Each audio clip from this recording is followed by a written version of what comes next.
Block chain technology గురించి మాట్లాడినప్పుడు మనకు ముందుగా గుర్తొచ్చే పెద్ద ఛాలెంజ్ స్పీడ్ కదూ. సరే, సరిగ్గా ఈ సమస్యను పరిష్కరించడానికి సూయి అనే ఒక సరికొత్త సూపర్ ఫాస్ట్ బ్లాక్ చైన్ వచ్చింది. మరి దీని స్పెషాలిటీ ఏంటో ఇప్పుడు చూసేద్దాం. ఒక్క మాటలో చెప్పాలంటే ఎస్యుఐ అంటే ఏంటంటే, ఇది నెక్స్ట్ జనరేషన్ వెబ్3 యాప్స్ కోసం స్పెషల్గా తయారుచేసిన ఒక ultra fast layer 1 block chain. అంటే ఫ్యూచర్లో రాబోయే ఎంత కాంప్లెక్స్ అప్లికేషన్స్నైనా సరే చాలా ఈజీగా హ్యాండిల్ చేయగలదన్నమాట. సరే, ఇప్పుడు దీని వెనకున్న కథ ఏంటో చూద్దాం. అసలు దీన్ని ఎవరు తయారుచేశారు, వాళ్ల బ్యాక్గ్రౌండ్ ఏంటి? ఎందుకంటే ఏ ప్రాజెక్టుకైనా అసలైన బలం దాని వెనకున్న టీమే కదా. సూయిని డెవలప్ చేసింది మిస్టిన్ ల్యాబ్స్. మరి ఈ టీంలో ఉన్నది ఎవరో తెలుసా? ఒకప్పుడు ఫేస్బుక్ అంటే ఇప్పుడు మెటాలో పనిచేసిన టాప్ ఇంజనీర్లు.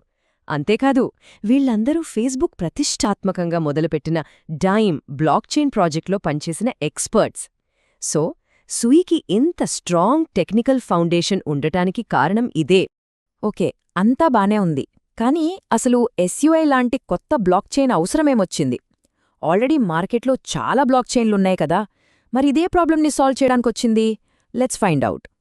ప్రస్తుతం ఉన్న నెట్వర్క్లలో మనకు 3 పెద్ద తలనొప్పులున్నాయి. ఒకటి, ట్రాన్సాక్షన్స్ చాలా స్లోగా జరగడం. 2, నెట్వర్క్ ఎప్పుడూ రద్దీగా అంటే కంజెస్టెడ్గా ఉండటం. ఇక మూడోది, గేమింగ్ లాంటి హెవీ యాప్స్ను హ్యాండిల్ చేయలేకపోవడం. సూయి సరిగ్గా ఈ 3 ఛాలెంజెస్ని టార్గెట్ చేసిందనమాట. అయితే ఎస్యుఐకి ఇంత స్పీడ్ ఎలా సాధ్యం? దీని వెనుకున్న టెక్నికల్ సీక్రెట్ ఏంటి? ఆ కీ ఇన్నోవేషన్ ఏంటో ఇప్పుడు తెలుసుకుందాం. సూయి స్పెషాలిటీ మొత్తం దాని ఆర్కిటెక్చర్లోనే ఉంది. ఇథీరియం లాంటి పాత బ్లాక్ చైన్లన్నీ అకౌంట్ బేస్డ్ మోడల్లో పనిచేస్తాయి. కానీ సూయి మాత్రం కంప్లీట్గా డిఫరెంట్గా ఆబ్జెక్ట్ బేస్డ్ మోడల్ను వాడుతుంది. వినడానికి చిన్న మార్పులా ఉన్నా ఇది మొత్తం గేమ్నే మార్చేస్తుంది. Account based, object based. సరే, ఈ పేర్లతో మనకేంటి? అసలు ఈ తేడా ఎందుకు అంత ఇంపార్టెంట్? దీనివల్ల వచ్చే బెనిఫిట్ ఏంటి? దీనికి సమాధానమే ప్యారలెల్ ప్రాసెసింగ్. సింపుల్గా ఒక అనాలజీ చెప్తాను. పాత బ్లాక్ చైన్లు ఒక సింగిల్ లేన్ టోల్ గేట్ లాంటివి.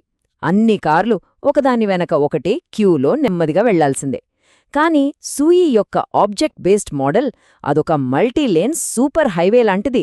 ఒకదానితో ఒకటి సంబంధం లేని ట్రాన్సాక్షన్స్ వేర్వేరు లేన్లలో ఒకేసారి జూమ్ అని దూసుకుపోతాయి. అందుకే సూయికి అంత స్పీడ్. స్పీడ్ మాత్రమే కాదు కదా, సెక్యూరిటీ కూడా చాలా ముఖ్యం. దీనికోసం ఎస్యుఐ మూవ్ అనే ఒక స్పెషల్ ప్రోగ్రామింగ్ లాంగ్వేజ్ను వాడుతోంది. గెస్ వాట్, ఇది కూడా ఫేస్బుక్ డైమ్ ప్రాజెక్ట్ నుంచి వచ్చిందే. ఈ లాంగ్వేజ్ని ఎసెట్స్ అంటే ఆస్తుల భద్రతను దృష్టిలో పెట్టుకుని డిజైన్ చేశారు. అందుకే స్మార్ట్ కాంట్రాక్ట్లలో బగ్స్ వచ్చే ఛాన్స్ చాలా చాలా తక్కువ. ఓకే, టెక్నాలజీ గురించి చాలా తెలుసుకున్నాం. ఇప్పుడు అసలు విషయానికొద్దాం. రియల్ వరల్డ్లో దీని అప్లికేషన్స్ ఏంటి? మరి ఎస్యుఐ టోకెన్ దేనికి ఉపయోగపడుతుంది? ఆ వివరాల్లోకి వెళ్దాం. సూయి నెట్వర్క్ కేవలం ఫాస్ట్గా ఉండటమే కాదు, దీనిమీద ఆల్రెడీ చాలా రకాల ప్రాజెక్టులు బిల్డ్ అవుతున్నాయి. డీసెంట్రలైజ్డ్ ఫైనాన్స్ అంటే డీఫై ప్రాజెక్టుల నుంచి సూపర్ ఫాస్ట్ ఎన్ఎఫ్టీ మింటింగ్ వరకు, ఇంకా ముఖ్యంగా on chain gaming, social apps వరకు ఇలా చాలా పెద్ద ఎకోసిస్టమ్ డెవలప్ అవుతోంది. మరి ఈ ఎస్యుఐ టోకెన్కి ఉన్న యూసేజ్ ఏంటి? మెయిన్గా 3 ఉన్నాయి.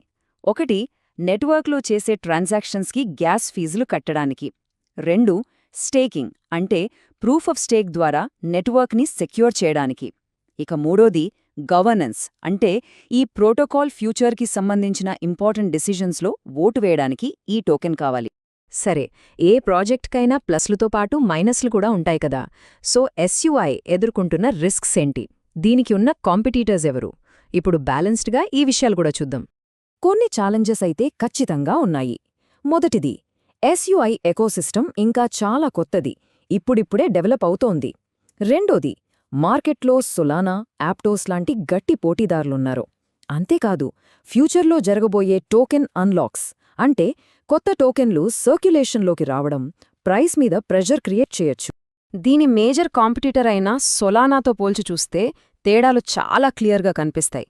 ఎస్యుఐ ఏమో ఆబ్జెక్ట్ బేస్డ్ మోడల్, సొలానా ఏమో పాత account based model. Programming languages కూడా వేరు. అన్నింటికన్నా ముఖ్యంగా సొలానా ఆల్రెడీ ఒక మెచ్యూర్ ఎస్టాబ్లిష్డ్ నెట్వర్క్, కానీ ఎస్యుఐ ఇంకా కొత్తది. ఇక ఆప్టోస్ విషయానికొస్తే రెండింటి మూలాలు దాదాపుగా ఒకటే. రెండు టీమ్స్ కూడా మెటా నుంచి వచ్చినవే, కానీ వాటి టెక్నికల్ ఫోకస్ వేరు. సూయి ఎక్కువగా ఆబ్జెక్ట్స్ ఇంకా ప్యారలలిజం మీద కాన్సంట్రేట్ చేస్తే, ఆప్టోస్ మాత్రం హై థ్రూపుట్ మీద ఫోకస్ చేస్తుంది. రెండింటి అడాప్షన్ కూడా ఇప్పుడిప్పుడే పెరుగుతోంది. సరే, ఈ అనాలిసిస్ని ముగింపు దశకు తీసుకొస్తూ సూయి లాంగ్ టర్మ్ పొటెన్షియల్ ఏంటి, ఒక ఇన్వెస్ట్మెంట్ పరంగా దీన్ని ఎలా చూడాలి అనే దానిపై కొన్ని ఫైనల్ థాట్స్ చూద్దాం.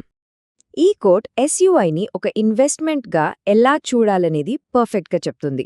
ఇదొక షార్ట్ టర్మ్ హైప్ ట్రేడ్ కాదు, ఇదొక లాంగ్ టర్మ్ ఎకోసిస్టమ్ బెట్. అంటే బలమైన టెక్నాలజీ మీద నమ్మకంతో భవిష్యత్తులో ఒక పెద్ద ఎకోసిస్టమ్గా ఎదుగుతుందని ఆశించే ప్రాజెక్ట్. గ్రోత్ పొటెన్షియల్ చాలా ఎక్కువ, కానీ గుర్తుంచుకోండి, రిస్క్ కూడా అంతే ఉంటుంది. చివరగా మన ముందు ఒక $1 మిలియన్ క్వెశ్చన్ ఉంది. ఎస్యుఐ యొక్క ఈ యునీక్ ఆబ్జెక్ట్ బేస్డ్ అప్రోచ్ ఇప్పటివరకు వెబ్3ని వెనక్కి లాగుతున్న స్కేలబిలిటీ సమస్యలను నిజంగా పరిష్కరించి దాన్ని మెయిన్ స్ట్రీమ్లోకి తీసుకురాగలదా? ఈ ప్రశ్నకు సమాధానం కాలమే చెప్పాలి. మరి దీనిపై మీ అభిప్రాయమేంటి?